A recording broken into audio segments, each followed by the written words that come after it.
ni la wanachama wa Young Africans,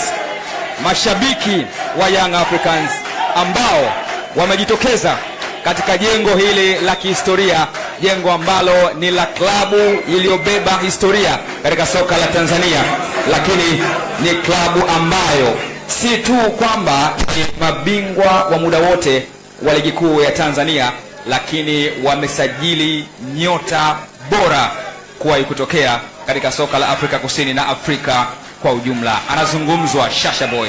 Peter Shalulile, na waliowasili kwa sasa ni mgeni wa wananchi Young Africans kwa maana ya Peter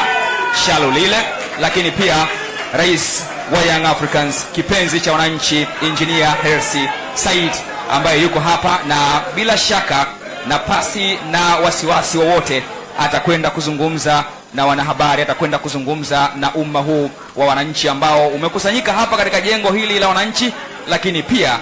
wanaotazama kupitia vyombo mbalimbali vya habari.